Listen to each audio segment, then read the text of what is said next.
ya, kita mau gosip aja. Sini yang kuat. Apa malah itu aja beda ya.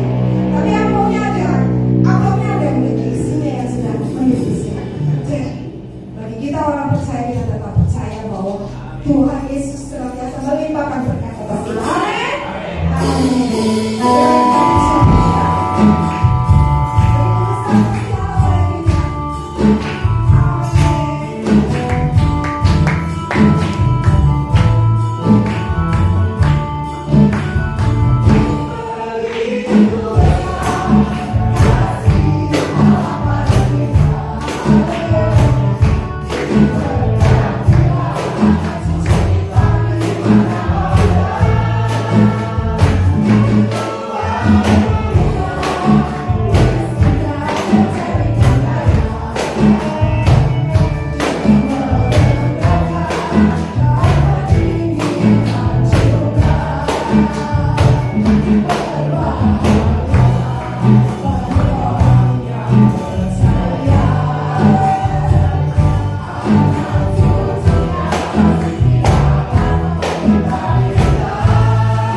persembahan adalah bagian dari ibadah.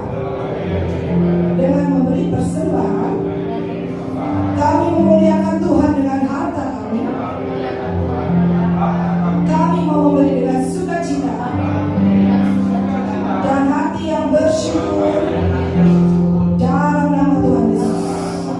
Amin. Begitu Tuhan Yesus. Terima kasih Tuhan untuk penyertaan-Mu akan Roh Kudus yang hadir bagi setiap kami. Amin.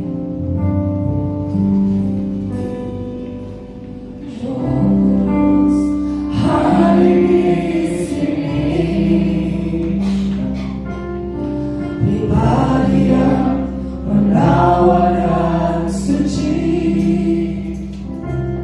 Ku rindu mendekat, mengerti hatimu, berjalan dalam kehendak-Mu. Roh Kudus, manis dan lembut, menolong yang sejati dan suci. Ku rindu mendekat, mengerti hatimu, berjalan dalam kuasa-Mu. Bekerjalah ya Roh Kudus, bertatalah lebih lagi urapan-Mu, lawakan-Mu, kala yang ku perlu. Kau tentukan hatiku. Mari semua kita bangkit dari Tuhan.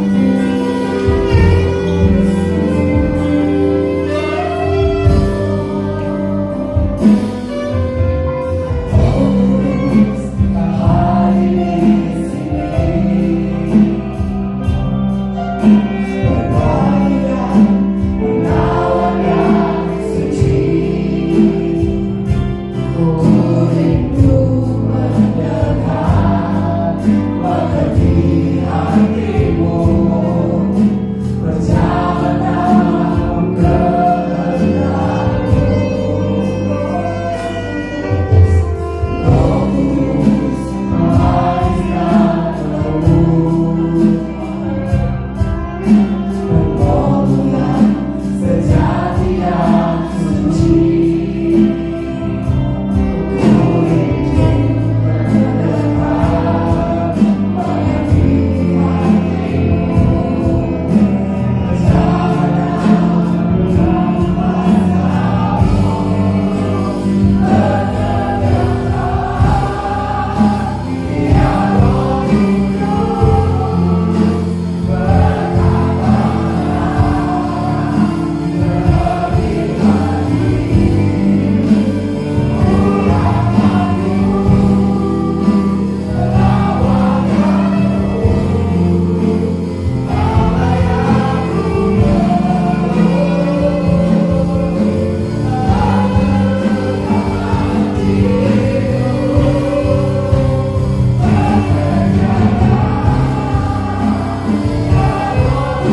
kami jadi sedikit tahu rasanya ya Bapa ketika Engkau berkata kepada bangsa Israel.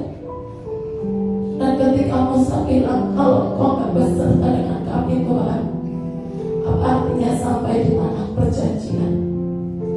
Apa artinya sampai di tanah perjanjian? Yang kami butuhkan ya Tuhan adalah hadirat-Mu. Yang kami butuhkan adalah keberadaan-Mu ya Tuhan. Melebihi semuanya Bapak. Gak bisa ditukar dengan apapun. Gak bisa ditukar dengan uang. Gak bisa ditukar dengan penggenapan desa. Gak bisa Tuhan. Asal Kau ada bersama dengan kami ya Bapak. Asal kami menyatu dengan Engkau. Asal kami merasakan kehadiran-Mu ya Bapak. Asal kami ya Tuhan Engkau nikmati ya Bapak hidup kami ya Bapak. Kami tahu itu kebahagiaan yang paling sejati ya Bapak, yang gak akan bisa ditukar dengan apapun Tuhan. Bapak terima kasih buat kami sampai di titik sama seperti Musa ya Tuhan. Ketika ditawarkan dua pilihan, kamu mau kemana? Mau ke tanah perjanjian tapi aku gak ada di sana, atau kamu tetap di padang gurun dan aku tetap ada bersama-sama dengan Engkau.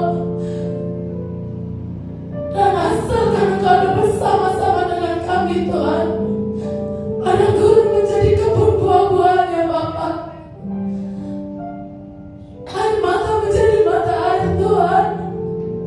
Sungai yang kering menjadi air terjun yang rada payashe. Kira rada payashe. Kira nama kainah. Kau segala-galanya Tuhan. Kau segala-galanya ya Bapak. Engkau juru selamat kami Tuhan. Tidak bisa dibandingkan dengan apapun ya Bapak. Bahwa kami mengerti perasaan-Mu, bahwa kami mengerti isi hati-Mu ya Tuhan. Bahwa kami sederhana seirama dengan Tuhan. Bahwa kami sungguh-sungguh tangkap seperti Yohanes yang bersandar di dada Tuhan Yesus. Kami hati kami menyatu. Oh Tuhan, isap kami Tuhan di dalam pusaran hati-Mu ya Bapak. Masukkan kami ya Tuhan di dalam hati-Mu ya Tuhan. Sehingga tangisan-Mu menjadi tangisan kami ya Bapak. Sehingga cerita hati-Mu menjadi cerita hati kami Tuhan. Tolongi kami ya Bapak, tolongi kami Tuhan. Terima kasih adalah Rabayasya, adalah Rabayasya. Terima kasih Bapak, terima kasih. Mari Bapak, biar setiap anak-anak-Mu Tuhan termasuk hamba ya Bapak. Kami dibawa semakin kenal siapa Roh Kudus. Kami dibawa semakin dekat dan semakin intim Tuhan dengan pribadi Roh Kudus. Roh Kudus yang manis, Roh Kudus yang lembut, Roh Kudus yang menemani kami, Roh Kudus yang selalu ada buat kami, Roh Kudus bersyafaat kami, Roh Kudus yang tidak pernah meninggalkan kami, Roh Kudus yang baik yang tinggal di dalam kami. Terima kasih Tuhan, terima kasih. Dan tolong kami ya Bapa. Ketika kami pulang dari tempat ini Tuhan, ada sebuah benih Tuhan, akan ada banyak benih ya Bapa yang siap ya Tuhan untuk dituai ya Bapa di kemudian hari ya Bapa.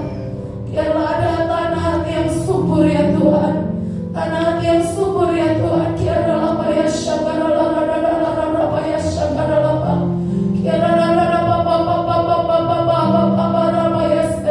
Aba berdoa ya Bapa, mari gantikan setiap tanah hati yang keras dengan tanah hati yang subur Tuhan.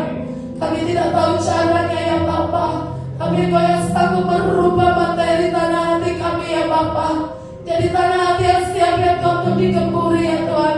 Jadi tanah hati yang siap untuk ditaburi firman-Mu ya Bapa. Terima kasih Tuhan, terima kasih ya Bapa. Kami bersyukur Tuhan, kami bersyukur. Terima kasih Tuhan. Segala pujian, hormat, kemuliaan hanya bagi Engkau. Dalam nama Tuhan Yesus, haleluya. Amin. Amin. Silakan duduk.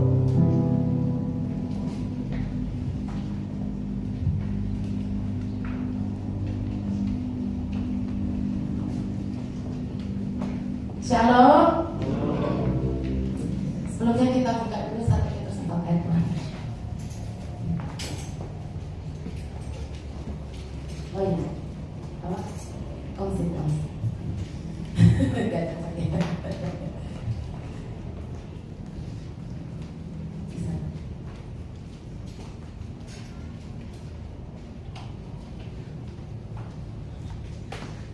Petrus 4 ayat 2.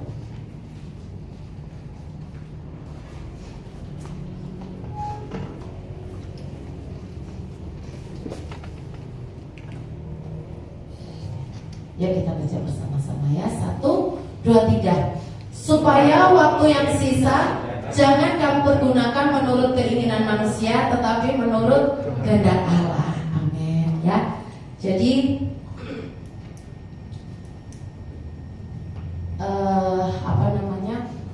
waktu yang sisa, yuk kita sama-sama, kemarin bagus banget ya, larilah sedemikian rupa ya Pak Rofli bagikan, larilah sedemikian rupa, berjuanglah sedemikian rupa ya, untuk kita bisa lakukan kehendak Allah. Semuanya saudara-saudara ini banyak anak muda ya, Roh Kudus itu teman terbaik dan teman terdekat. Ketika murid-murid ada bersama dengan Tuhan Yesus, Tuhan Yesus itu sepertinya memang orang yang whole gitu ya, maksudnya penuh gitu, segala diajak ngomong enak, diajak curhat enak, diajak juga diajak pinter juga gitu ya, diajak ditanya apa juga enak gitu. Dan setiap murid itu 12 murid, 11 murid mungkin ya, 11 murid tepatnya. Itu mereka dibawa dari satu tempat ke tempat yang lain itu semua tuh excited, selalu senang gitu ya. Ada kalanya mereka nggak suka, malah kadang tuh mereka jealous gitu ya. Lihat anak-anak gitu lari-lari gitu ngerubuti Tuhan Yesus. Mereka tuh ada rasa jealousnya gitu. Anak-anak ngapain sih kesini gitu ya. Itu tuh saking cintanya gitu sama Tuhan Yesus. Tapi katanya Tuhan Yesus jangan, kamu gak boleh halangi anak-anak gitu ya. Jadi mereka punya keterikatan batin gitu. Tuhan Yesus tuh pribadi yang sangat-sangat menyenangkan, sangat-sangat asik gitu ya, sangat-sangat yang mungkin buat 11 murid atau 12 murid lebih mudah untuk mengenal pribadi Tuhan Yesus, karena secara fisik itu ada, nyata gitu, tampilannya itu ada, dialami, benar-benar bisa disentuh gitu ya, bisa dilihat. Itu mungkin lebih mudah gitu ya dibanding kita hari ini. Kita benar-benar, tapi janji Tuhan bilang apa kan, kita walaupun nggak lihat, percaya itu namanya orang yang berbahagia, itu namanya beriman. Cuman buat saya 11 murid itu orang-orang yang sangat-sangat beruntung gitu. Mereka bisa hidup gitu ya, bersama-sama dengan Tuhan Yesus, makan, minum gitu, jalani semuanya bersama dengan Tuhan Yesus. Kadang-kadang mereka dengan segala keagamaannya ya, mereka pikir nggak boleh nih ngambil ini dan itu, tapi Tuhan Yesus bilang nggak apa-apa gitu. Ada hal-hal yang kalau selama anak manusia datang kamu nggak apa-apa gitu. Tuhan Yesus kadang-kadang Tuhan Yesus melontarkan perkataan-perkataan yang murid-murid juga di belakangnya bilang, ngomong apa tuh dia ini, ngomong apa tuh bapak ini, ngomong apa dia pak guru ini gitu ya.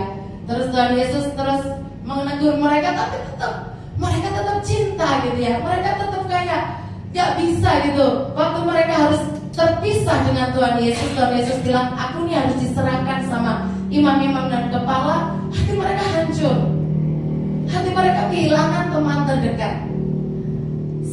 Saudara-saudara semuanya ya Bapak Ibu, saya gak ngerti ya Bapak Ibu atau saudara-saudara ini apakah punya orang-orang yang Bapak Ibu teman-teman rasa sebagai orang yang benar-benar bisa menjadi, ibaratnya itu kalau kita nonton MasterChef itu comfort food gitu ya, pernah dengar ya, comfort food. Jadi makanan atau sesuatu yang kalau kita makan tuh rasanya memori kita melayang dan kita rasa kayak teringat mama mungkin, teringat bau kastengel mama mungkin, teringat kalau misalkan hujan gitu ya. Kalau saya setiap turun hujan saya cium bau tanah itu saya langsung ingat Malang gitu.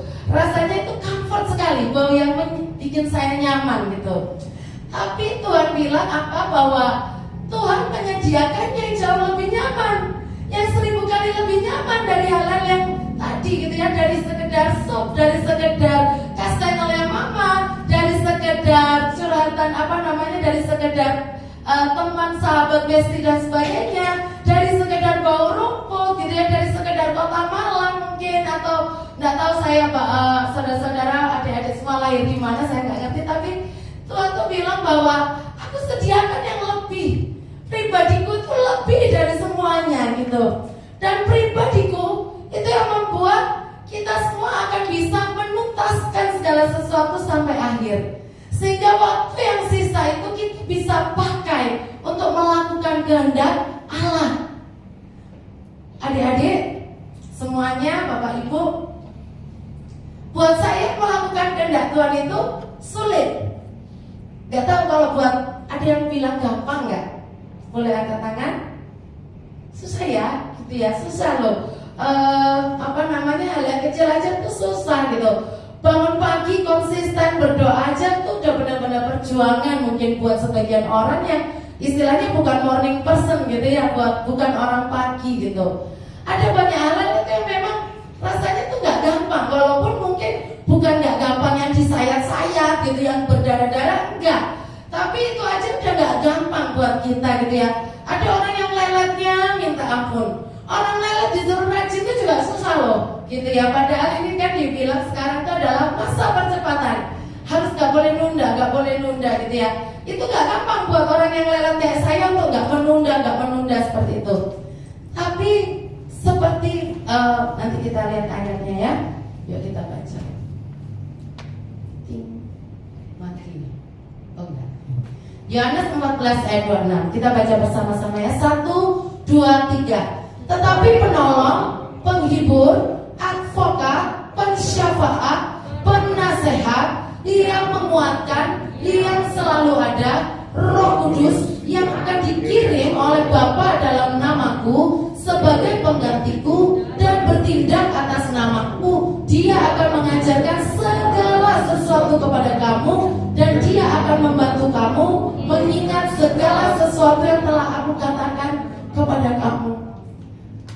Ini firman dikatakan Tuhan Yesus sesaat sebelum beliau harus ditangkap di Taman Getsemani. Ini firman dikatakan oleh Tuhan Yesus sebelum Tuhan Yesus jalan ke Taman Getsemani.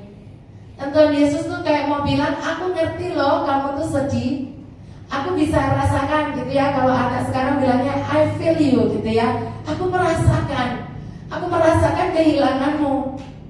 Tapi Tuhan Yesus bilang apa? Kamu gak usah takut. Aku kirimkan penolong, pribadi yang namanya Roh Kudus. Roh Kudus yang akan dikirim oleh Bapa dalam namaku. Dia ada benar-benar bisa sebagai pengganti aku. Artinya keberadaan Roh Kudus, ketika kita hidup berjalan bersama dengan Roh Kudus, kita akan bisa merasakan seperti seorang 11 murid berjalan bersama-sama dengan Tuhan Yesus secara fisik. Amin. Amin. Ketika kita sungguh-sungguh berjalan dengan Roh Kudus, kita akan bisa merasakan seperti Petrus berjalan bersama dengan Tuhan Yesus. Amin. Amin. Jadi bukan cuman Petrus, bukan cuman Yohanes yang mengalami enaknya 3,5 tahun. Tapi Tuhan Yesus bilang, Petrus, kamu itu bahagia gak cuma 3,5 tahun. Sampai kamu nanti disalib terbalik, kamu akan tetap menjalani masa-masa yang penuh kegemilangan. Kenapa? Karena Bapa kirim pribadi yang namanya Roh Kudus. Amin. Dialah penolong yang sejati, sama kayak aku. Ketika engkau cari aku, ketika hari itu badai mengamuk dan mereka ketakutan, Tuhan Yesus ada siap menolong. Ketika mereka ketakutan, siapa itu yang jalan di atas air? Itu hantu ya. Dan Tuhan Yesus dengan antara jengkel, antara gimana gitu ya, gimana sih orang gurunya sendiri gitu ya, berhari-hari tidur bareng sama mereka, makan bareng kok gak bisa kenal gitu ya. Ya sama lah kayak saya gitu ya, mengenal Tuhan tuh susah-susah gampang gitu. Tapi Tuhan tetap datang sama mereka, ini aku, kamu jangan takut, ini aku.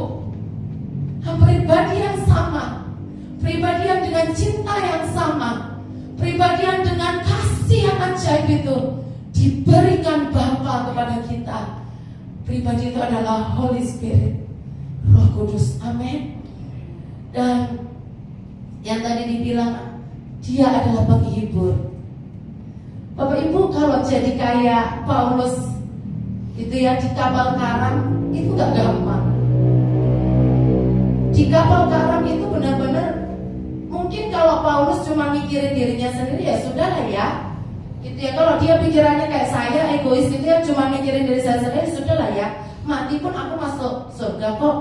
Mati pun aku juga sedang dalam perjalanan untuk melakukan penginjilan, ya masuk surga lah ya. Tapi Paulus kan nggak seperti saya orangnya gitu ya. Paulus gak cuma mikirin dirinya sendiri. Paulus gak cuma mikirin saya mati enak selesai gitu ya. Tapi Paulus juga mikirin orang yang mau saya datangi gimana nasibnya. Orang yang bersama-sama dengan saya jurumudi di kapal ini gimana nasibnya kalau mereka mati. Mungkin mereka belum selesaikan apapun dalam hidupnya. Anak buah kapal ini gimana nasibnya. Dan Paulus gak bisa nyalahin, oh kamu sih tadi gak nurut, kan aku udah bilang jangan begini gitu ya. Dan dia gak bisa terus-menerus menyalahkan karena gak ada gunanya. Tapi firman mengatakan apa? Besok paginya Paulus ngomong ke orang-orang yang ada di kapal, gak usah takut, bayangin, itu gak gampang. Di tengah kapal karam, situasi tidak menentu. Laut berbeda kondisinya sama kayak, ya kalau macet di Ancol masih sudah lah ya. Kita pusing juga kita jalan kaki turun lah, udahlah panggil derek gitu ya kalau udah stres mungkin ya. Tapi kalau di laut kan nggak mungkin turun, mau turun kemana gitu loh. Di tengah laut tuh nggak mungkin turun kemana-mana, ya sudah nikmati dan tunggu nasib gitu. Mau kemana lagi nggak mungkin turun. Sama seperti di pesawat kan, kalau pesawatnya lagi turbulence mau turun kemana nggak mungkin turun, ya sudah tunggu gitu, nikmati, berdoa gitu kan. Sama, itu gak enak kondisinya. Tapi apa yang membuat Paulus bisa menguatkan orang-orang yang ada di kapal? Roh Kudus datang, Roh Kudus bicara, Roh Kudus memberikan penghiburan, Roh Kudus memberikan kekuatan. Amin. Roh Kudus bilang tenang, semua baik-baik aja. Amin. Bapak Ibu, saudara-saudara, adik-adik, ini masih muda ya.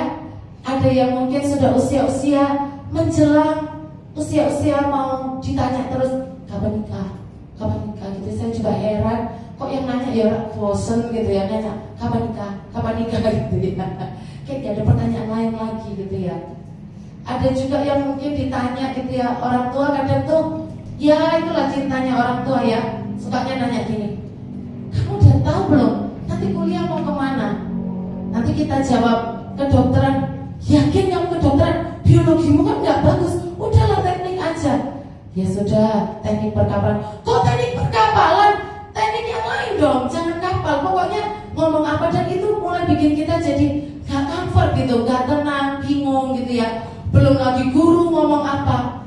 Tapi bersama dengan Roh Kudus, semua yang rasanya blundet gitu ya di kepala gitu ya, di hati, pertanyaan-pertanyaan yang kita kadang gak bisa jawab, ketika bersama dengan Roh Kudus, Roh Kudus akan memberikan penghiburan dalam hati kita.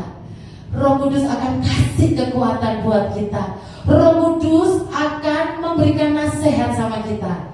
Nah, nanti kalau begini jawablah seperti ini. Atau bahkan kita gak jawab, kita udah santai aja. Kalau ditanya apa, ditanya ini, atau menghadapi apa, kita tenang. Kenapa? Ada Roh Kudus penolong yang menguatkan, yang selalu ada. Amin. Roh Kudus yang dikirim oleh Bapa. Amin. Dan dikatakan advokat. Bapak Ibu, saudara-saudara, saya nggak ngerti. Ada nggak di sini yang kalau terintimidasi gitu ya, misalkan habis habis saya nggak ngerti deh, dosa anak muda ini yang sekarang ini apa ya kira-kira ya? Saya nggak anak muda. Judi nggak ada lah ya di sini. Judi apa ya, nggak ngerti lah ya gitulah. Mungkin habis bikin dosa terus di sini rasa nggak layak gitu. Pernah rasa kayak gitu? Terus mau berdoa susah. Pernah? Mau berdoa kayak, atau jangan berdoa, jadi ya bikin dosa nggak bikin dosa, bikin dosa nggak bikin dosa juga susah berdoa ya, kata yang bertobat lah ya. Tapi pernah gak atau gini, rasanya di waktu di mana namanya masuk gereja habis bikin dosa, aduh gitu ya, bukan apa tapi ada rasa bersalah yang gak enak gitu, yang rasanya wih, sebelah gue nih malaikat kayaknya ya udah melompat, sebelah kiri gue nih juga malaikat juga ya udah bercucuran air mata, aku kok gak merasa apa-apa ya gara-gara bikin dosa sih. Tapi gimana ya, aku kalau sama dia tuh gak bisa gitu ya. Aku kalau nggak nyontek itu gak bisa gitu. Itu udah kayak habitku gitu. Itu udah kayak hobiku adalah nyontek gitu ya.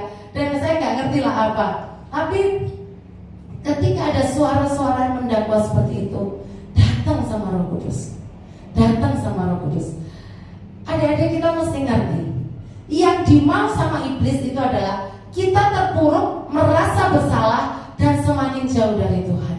Percayalah, itu tidak akan menyelesaikan apapun dalam hidupmu. Itu akan membuat hidup kita semakin terpuruk. Itu bukan penyesalan ya. Ketika kita merasa bersalah, habis itu kita menjauh. Kita menjauh, gak usah boro-boro berdoa deh. Ke gereja aja mungkin kita rasa bersalah, rasa gak enak, dia rasa gak layak. Percayalah, itu bukan sesuatu yang kudus. Itu bukan dari Tuhan, itu intimidasi dari iblis. Datang sama Roh Kudus, datang sama Tuhan, panggil dia. Bapak, hatiku gak enak, aku sudah minta ampun. Bagian kita adalah minta ampun. Dan nanti Roh Kudus yang akan bicara sama hati kita, dan hati kita akan diberikan kekuatan baru. Ketika engkau minta ampun, engkau diampuni. Jangan berbuat dosa lagi. Amin. Itulah advokat. Amin. Jadi Roh Kudus, mari kita semua mesti menyadari, mesti benar-benar menghidupi bahwa ada pribadi yang luar biasa yang bersama dengan kita. Amin. Kalau ini disia-siakan, sayang banget. Sayang banget. Karena pribadi ini ajaib, pribadi ini luar biasa ya. Next. Nah, oke. Sebentar. Oke. Apa nikmatnya hidup dan berjalan dengan Roh Kudus? Kita baca ya bersama-sama yang tidak balik poin ya. 1, 2, 3. Dimampukan tidak melakukan keinginan dosa. Gak usah angkat tangan. Ada enggak adik-adik, saudara-saudara di tempat ini yang kadang sudah sangat stres pengen lepas dari sebuah dosa, tapi nggak mampu? Ya gak usah dijawab ya. Dalam hati saja seandainya ada. Hari ini Tuhan mau bilang bahwa, tetapi Paulus katakan, biasakan berjalan dalam Roh Kudus, cari dia, responsif terhadap tuntunannya, maka kamu pasti tidak akan melakukan keinginan sifat dosa. Amin. Yang bertindak impulsif, dosa itu mengejar. Dosa itu mengejar sifatnya. Dosa itu membuat kita merasa lemah. Dosa itu mengejar. Kita ngerti itu salah, tapi dosa itu mengejar, memanggil-manggil. Ini enak, gak apa-apa, sekali aja. Besok kamu tobat, sama kayak diet dosa itu. Diet dimulai selalu dengan besok ya. Dosa juga gitu. Dosa itu enak. Tapi yuk, kita ini Tuhan gak pernah ciptakan kita naturnya itu sebenarnya adalah dosa, enggak. Dosa itu sesuatu yang menghalangi kita untuk datang sama Tuhan. Dan caranya gimana? Dekatlah dengan Roh Kudus. Ketika kita dekat dengan Roh Kudus, yuk, boleh nanti kesaksian di konselnya masing-masing, atau kesaksian dengan temannya ketika ibadah youth atau apapun, bahwa ketika kita dekat dengan Roh Kudus, berusaha untuk cari Roh Kudus, berusaha untuk cari, tunggu Roh Kudus, berusaha untuk datang sama Roh Kudus, berusaha untuk datang sama Tuhan, cari Tuhan, maka kita akan dimampukan. Tiba-tiba yang tadi keinginan dosa tadi kita jadi gak suka lagi. Bapak Ibu, sebagai seorang perempuan, tentunya menggosip itu adalah hal yang bisa gini. Saya bisa punya 1001 alasan untuk membenarkan dosa menggosip. Saya bisa punya alasan, ya kan, ini harus diluapkan. Ya kan, nanti kalau dipendam di hati, nanti aku malah stres. Ya kan, nanti kalau dipendam di hati malah jadi jerawatan. Pokoknya saya bisa punya 1001 alasan untuk menormalkan yang namanya dosa. Kita juga sama. Mungkin ada yang macam-macam, mungkin bisa bilang, ya kan orang tuaku broken, aku dari keluarga yang broken gitu ya, broken family gitu. Yang hubungan antara papa sama aku tuh gak bagus, hubungan mama sama papa aku gak bagus. Aku lihat mungkin papa aku mukul mama aku dan sebagainya. Aku mungkin hidup bukan dari keluarga yang utuh. Wajar dong kalau aku rebel sedikit-sedikit. Wajar dong kalau aku pengen nyoba yang namanya rokok. Wajar dong, ini bukan rokok kok, ini cuma rokok elektrik kok, ini cuma vape kok, bukan hal yang merusak banget kok, katanya lebih aman kok. Kita bisa punya 1001 alasan untuk menormalkan dosa. Tapi hari ini Tuhan mau bilang, nah, ketika aku hidup dalam dosa, hatiku tuh sakit. Hatiku tuh sakit. Seandainya aku bisa tarik paksa engkau, aku akan tarik paksa engkau. Tapi hukumnya mengatakan bahwa manusia punya kehendak bebas. Manusia bebas memilih. Dan hari ini, kalau ada saudara-saudara atau adik-adik yang sedang berkumpul dengan sebuah keinginan dosa, yang kita merasa kita jatuh terus dalam hal-hal itu, gak bisa bangkit, Tuhan mau bilang, nah, ada aku, ada Roh Kudus yang akan tolong. Kuncinya apa? Biasakan untuk cari aku, biasakan untuk datang sama aku. Gimana? Kata orang-orang harus pagi. Lah pagi, aku tidur aja, tidurku pagi. Tidurku pagi, disuruh doa pagi, gimana kan susah. Atau misalnya ya pagi itu aku kalau berangkat ke sekolah aja pagi banget gitu ya. Aku berangkat itu misalkan jam 5 pagi, aku disuruh bangun jam berapa gitu. Waduh, kalau aku bangun pagi banget, nanti aku ngantuk. Tapi mulai dulu yang penting cari Roh Kudus, cari Tuhan. Cari Tuhan. Amin. Cari Tuhan. Cari Roh Kudus. Yuk. Saya gak bisa bilang harus bagaimana, tapi paksa hati kita. Paksa hati kita. Kalau hati kita gak ada kerinduan sama sekali untuk cari Tuhan, jerit sama Tuhan. Jerit sama Tuhan. Tuhan, kembalikan hati itu ya Tuhan. Kembalikan hati yang cinta dan rindu lagi sama Engkau. Amin. Karena di dekat Roh Kudus ada banyak keajaiban yang Tuhan sediakan. Apa artinya kita punya nilai yang bagus? Apa artinya kita sekolah di sekolah-sekolah terbaik? Apa artinya penghasilan kita 100 juta mungkin 200 juta? Tapi kalau kita jatuh terus dalam dosa, hati gak akan pernah tenang, hati gak akan pernah damai sejahtera. Tapi ketika kita lakukan hidup dalam dekat dengan Tuhan, dan bukan dengan kekuatan kita loh, tapi Roh Kudus yang memampukan kesanggupanku adalah pekerjaan Tuhan. Amin. Kesanggupanku adalah pekerjaan Tuhan. Kita dimampukan untuk hidup benar. Kita dimampukan untuk hidup melawan dosa, mematikan dosa. Itu ada sukacita, damai sejahtera yang gak akan bisa ditukar oleh kenikmatan makanan seenak apapun. Amin. Amin. Next.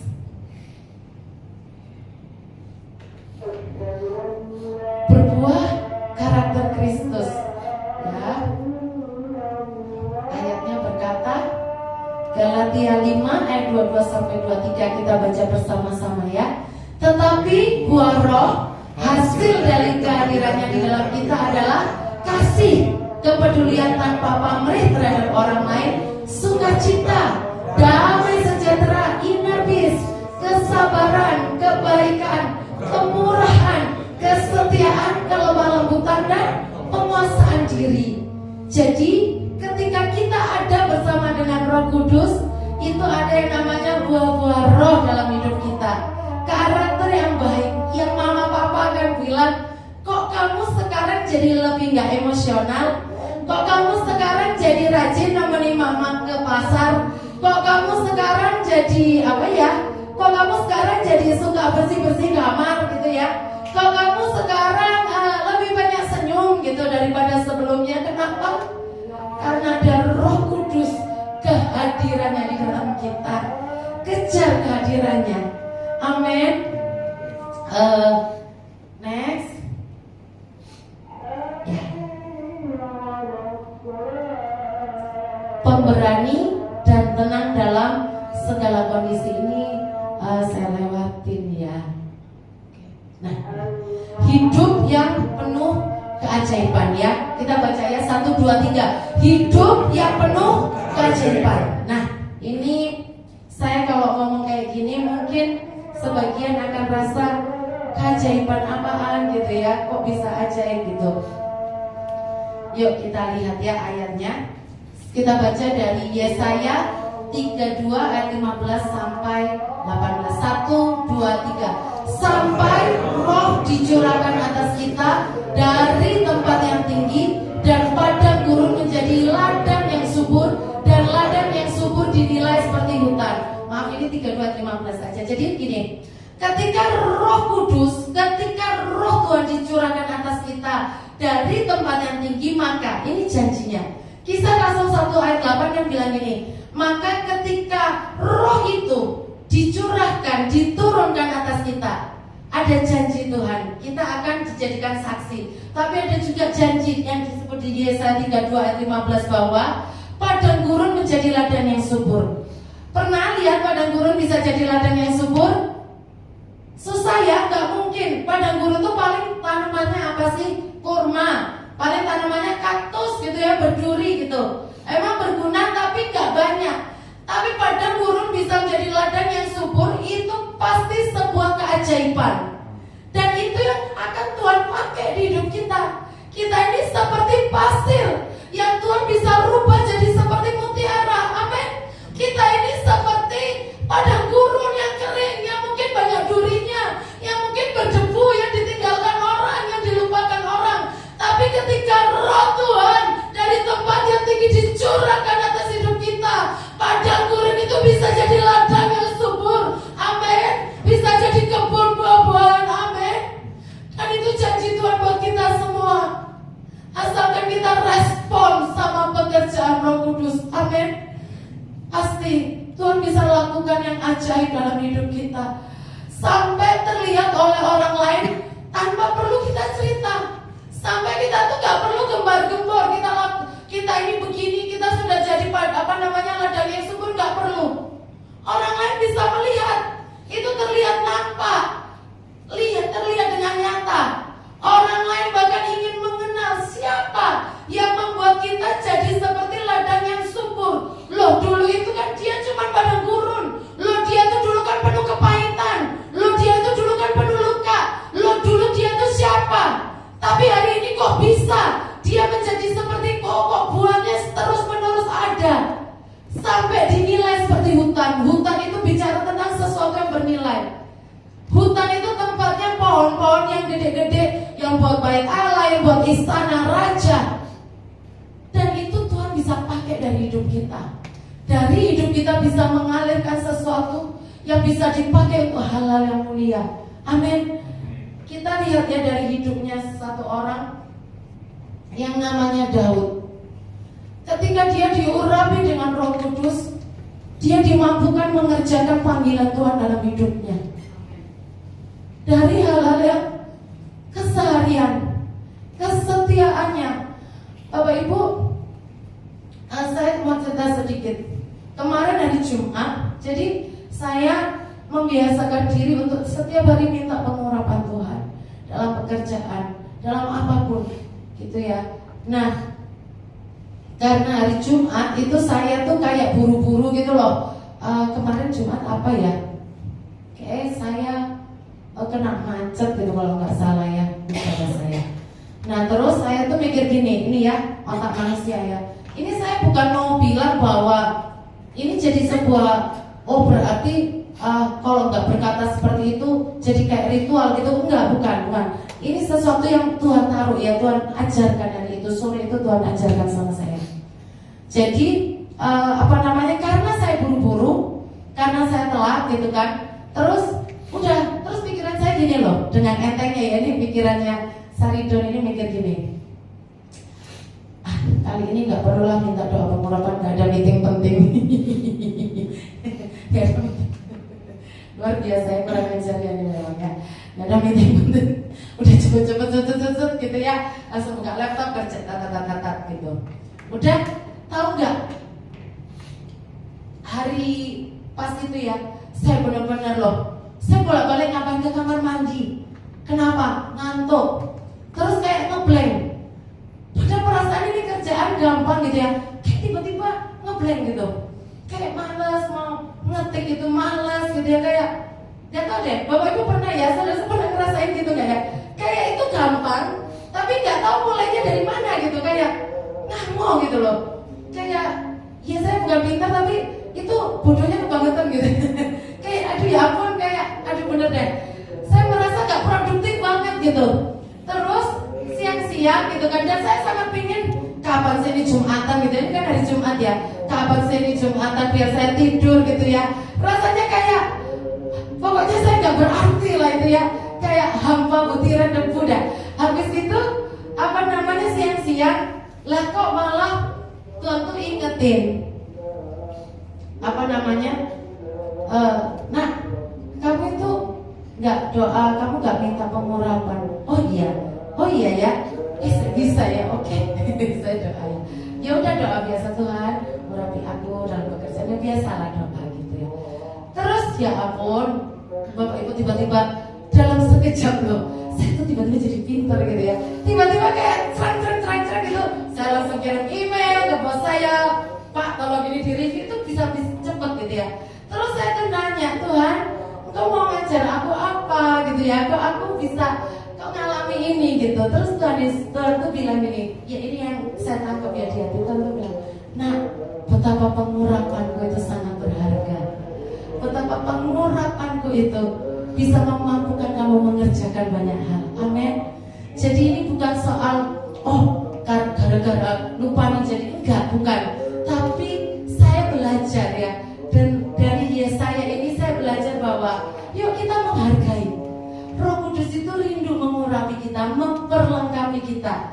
Bezaleel dan Aholiab itu nggak diceritakan loh, bahwa sebelumnya kalau saya ngobrol gitu ya sama Sharon gitu kan, Sharon tuh nanya, Mami itu bikin alat-alat itu susah gak sih? Ya kalau menurut saya susah banget gitu ya. Gimana ya kok? Saya bilang gini sama Sharon, jangankan bikinnya ya, bacanya aja aku susah, Mami susah. Oh foto kok apa namanya kalau bahasa Inggris tuh kerten, aduh gak ngerti dah. Delima, sosok itu sosok itu kan susah ya dimengerti gitu kan.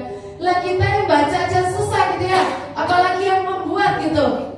Tapi ketika Roh Tuhan memperlengkapi, ketika Roh Tuhan mengurapi, itu orang jadi dari yang zero itu bisa jadi hero. Amin. Dari yang gak bisa itu bisa jadi bisa. Amin. Jadi pengurapan, mari hargai setiap pengurapan yang Tuhan izinkan untuk dicurahkan atas kita. Bapak Ibu, adik-adik saudara, setiap kali ada pengurapan di hari Jumat, mungkin kita nggak rasa tiba-tiba bergetar terus seperti kesetrum 1000 watt gitu ya, tiba-tiba jatuh mak geledak gitu ke ini tembok gitu ya. Mungkin kita berharap kok nggak kayak di YouTube gitu ya, tiba-tiba menggelepar gitu. Tapi ketika kita mengingini apa yang Tuhan kasih, itu bisa ajaib Bapak Ibu. Itu bisa ajaib, itu bisa mengubah, itu bisa memperlengkapi kita. Amin. Jadi rindukan apa yang dikasih Tuhan. Ini yang saya dapat adalah jangan pernah kita tukarkan sesuatu yang berharga dari Tuhan dengan semangkok kacang merah. Hargai. Amin. Ini belajar untuk mengingini. Amin. Bapak Ibu, ketika Daud habis buat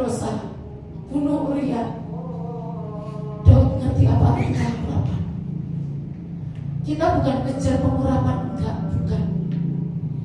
Buat saya pengurapan adalah fasilitas yang Bapak kasih buat kita melalui Roh Kudus, melalui pribadi Roh Kudus.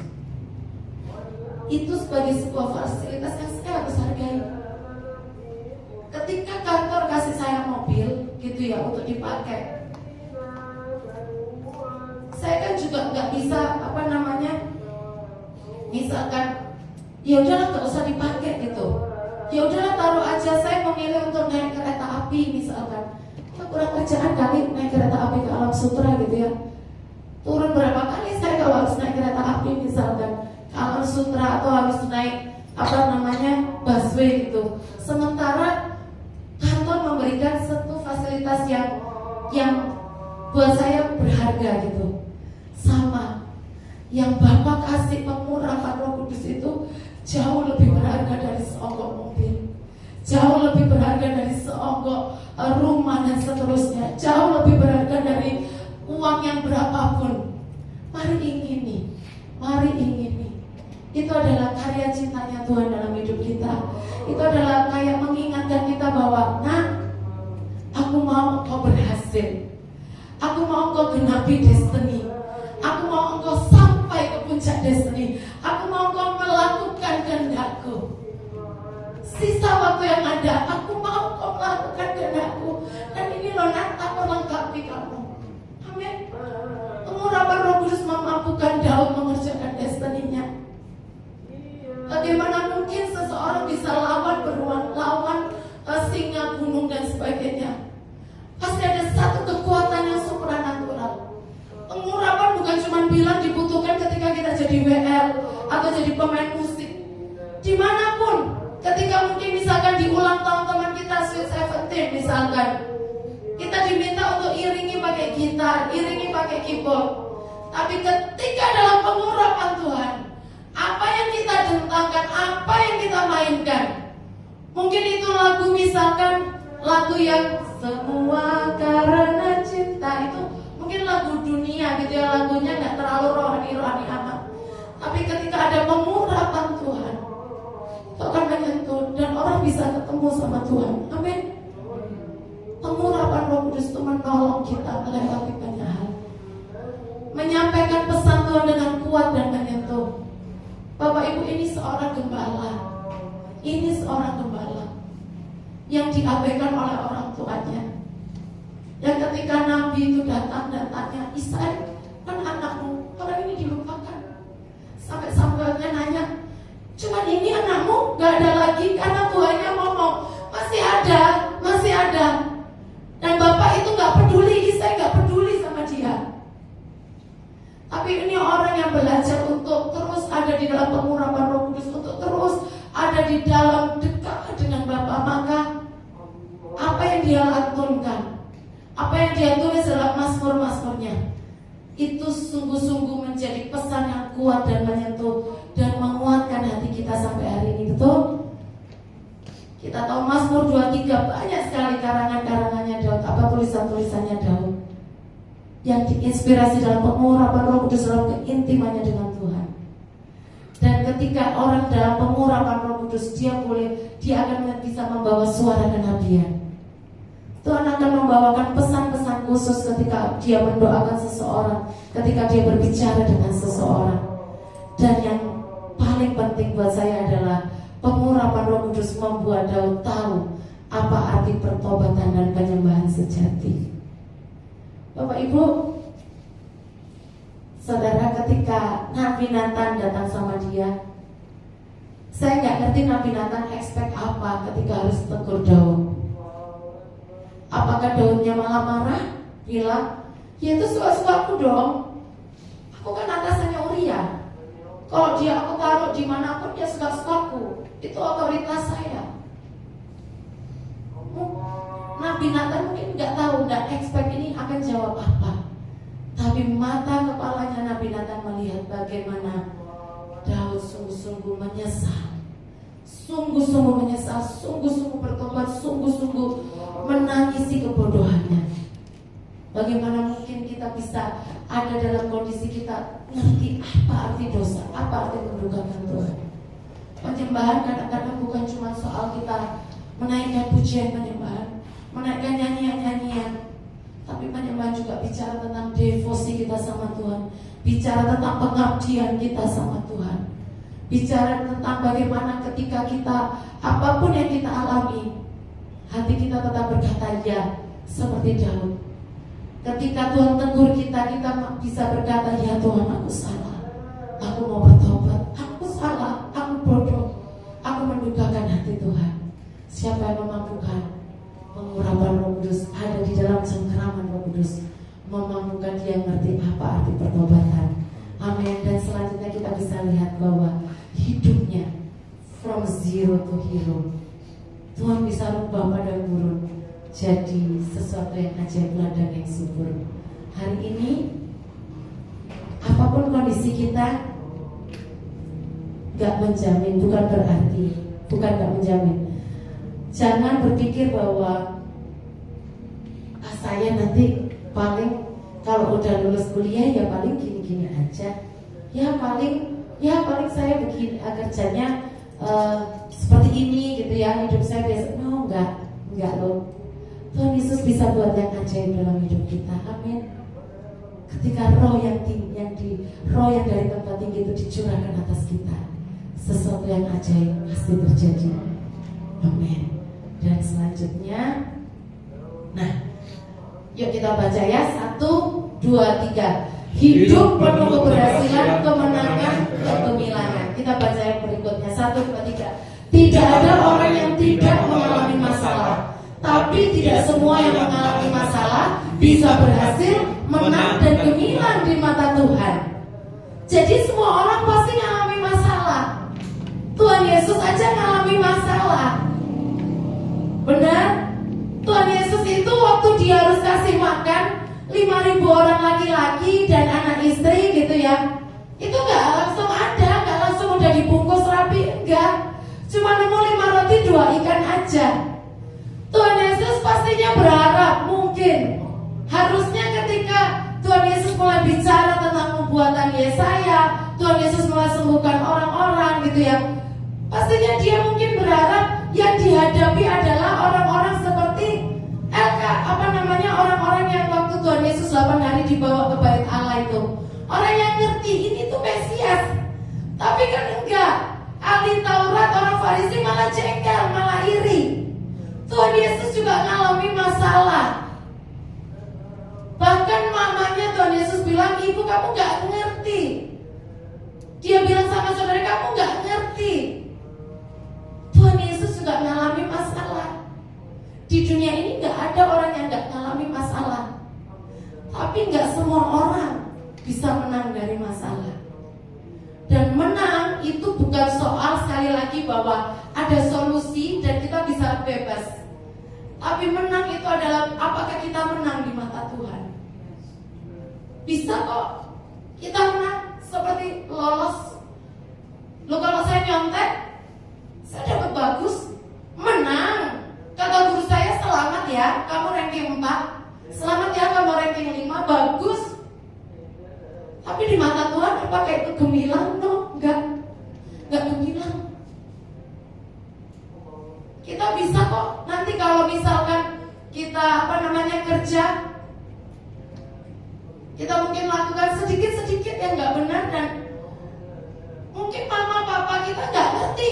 Tiba-tiba kita pulang, bawa mobil yang bagus, kasih uang mama banyak gitu ya, mama ini gaji aku gitu ya, ini aku kasih. Dan mama mungkin mulai menangis gitu ya, terharu, gitu ya, terima angpau dari anaknya. Padahal uangnya sebagian itu dari yang nggak benar gitu. Mama nggak ngerti, bagi mama itu berhasil, bagi mama itu menang, bagi mama itu gemilang. Tapi tidak bagi Tuhan, amin. Gak semua masalah itu ketika kita lolos itu kita menang di mata Tuhan. Tapi hari ini ketika kita dekat sama Tuhan, ketika kita dekat sama Roh Kudus, ketika kita hidup bersama pribadi Roh Kudus, berjalan dengan Roh Kudus, maka masalah bisa ada dan memang akan ada. Tapi kita akan melalui dan menang, gemilang di mata Tuhan. Mungkin belum gemilang di mata manusia, tapi menang gemilang di mata Tuhan. Karena kita lalui bersama dengan Roh Kudus. Kita ikuti cara-cara Roh Kudus. Kita ikuti cara-cara Tuhan. Amin. Mungkin bagi orang lain, saudara kita belum terlihat terlalu keren, tapi bagi Tuhan itu menggetarkan hatinya. Setiap ketaatannya itu menggetarkan hati Bapa. Hidup penuh keberhasilan, kemenangan, dan kegemilangan. Firman-Nya berkata bagaimana? Nah, apa hubungannya? Kok bisa gitu ya? Kok bisa? Apa hubungannya dengan pribadi Roh Kudus? Mazmur 1 ayat 2-3 bilang gini, yuk kita baca ya. 1, 2, 3. Tetapi yang kesukaannya ialah Taurat Tuhan. Ia merenungkan Taurat itu siang dan malam. Ia seperti pohon yang ditanam di tepi aliran air. Ia menghasilkan buahnya pada musimnya, dan yang tidak layu daunnya, apa saja yang diperbuatnya berhasil. Amin. Berhasil, ya berhasil. Amin. Jadi kenapa kok bisa berhasil? Ini kuncinya. Yohanes 16 ayat 13. Apa hubungannya dengan Roh Kudus? 1, 2, 3 kita baca ya. Tetapi ketika Dia, Roh kebenaran datang, Dia akan memimpin kamu ke dalam seluruh kebenaran, kebenaran yang penuh dan sempurna. Sebab Dia tidak akan berbicara atas inisiatifnya sendiri, tetapi Dia akan berbicara apa yang Dia dengar dari Bapa, pesan mengenai Anak, dan Dia akan memberitahukan kepadamu apa yang akan datang di masa depan. Pesannya adalah kebenaran akan membuat kita berhasil. Kebenaran akan membuat kita mengatasi masalah, dan kita menang di mata Tuhan, gemilang di mata Tuhan, cemerlang di mata Tuhan. Bapak Ibu, di akhir zaman Tuhan akan angkat kita seperti bintang-bintang yang bercahaya, gemilang di mata Tuhan, gemilang di mata Tuhan. Kitab Daniel mengatakan seperti itu. Tapi gimana biar supaya berhasil? Mari sukai Taurat Tuhan, sukai firman Tuhan, cintai, peluk firman Tuhan, punya firman Tuhan, makan firman Tuhan, jadilah kuat dalam firman Tuhan. Amin. Lakukan firman Tuhan, sukai, sukai, sukai. Bapak Ibu, kemuliaan Tuhan menyembunyikan, tapi kemuliaan raja-raja menyelidiki. Sukai firman Tuhan, cintai. Dan ini janji Tuhan, Roh Kudus akan bantu kita. Roh Kudus akan bantu kita. Yang tadi dibilang sosok-sosok, kerting-kerting, apa tadi, warna biru apalah yang dibilang gitu ya, delima-delima, yang kita bingungin apa gitu ya, kayu penaga, apa kayu penaga itu? Tapi dengan pertolongan Roh Kudus, Roh Kudus itu kadang sesimpel, nah, apa kayu penaga Tuhan? Cari coba di versi bahasa ini, oke. Terus itu apa Tuhan? Cari coba di sini, wow. Apa maksudnya Tuhan? Wow. Itulah pekerjaan Roh Kudus. Dan ketika Tuhan membuka pikiran mereka, maka mereka mengerti kitab suci. Bapak Ibu, mengerti kitab suci membawa kita kepada keberhasilan. Itu pasti. Itu pasti. Itu pasti. Karena waktu saya mendengar kesaksian, dan dia menghidupi, dia belajar untuk menghidupi. Tapi percayalah, adik-adik semua yang masih muda ini, yuk cintai firman Tuhan, cintai firman Tuhan. Kita ada di bagian yang rada susah untuk dimengerti di imamat gitu ya. Tapi biar dari sekian mungkin yang kita nggak ngerti, minta sama Tuhan, kasih satu aja yang aku tiba-tiba dibuka sama Tuhan. Satu aja tiba-tiba pikiranku dibuka sama Tuhan, dan itu membuat aku melompat, itu membuat aku bergairah, itu membuat aku bersyukur, menyadari Engkau ajaib, Engkau baik. Kebenaran itu menguatkan kita. Amin. Kebenaran itu yang mengingatkan kita ketika kita nanti dalam pekerjaan atau dalam apapun. Amin. Karena waktu saya akan terus next sampai di yang terakhir. Yuk, saya undang Bapak Ibu, saudara-saudara boleh bangkit berdiri, kita sama-sama baca ya. Ya. 1, 2, 3. Hidup di bumi singkat. Tuhan menawarkan perjalanan cinta dan keajaiban di tengah realita kehidupan sebelum kita pulang ke surga. Berjalan bersama Roh Kudus di bumi seperti di surga. Bapak Ibu, Tuhan mau kok. Tuhan tuh rindu. Makanya ada namanya khotbah di bukit. Di sana dibilang berbahagialah, berbahagialah, berbahagialah. Diberkatilah, diberkatilah, berbahagialah. Dan semua bukan hal yang mudah. Ada yang dibilang kamu dianiaya karena kebenaran. Kamu mungkin harus kadang-kadang rasa miskin. Tapi yang Tuhan janjikan berbahagialah, berbahagialah. Sampai kita pulang ke surga, amin. Hidup ini singkat, tapi pastikan hari-hari yang kita lalui adalah hari-hari yang menggairahkan bersama-sama dengan Tuhan, amin. Amin. Kita nyanyikan satu lagu, hidupku menggenapi firman-Mu.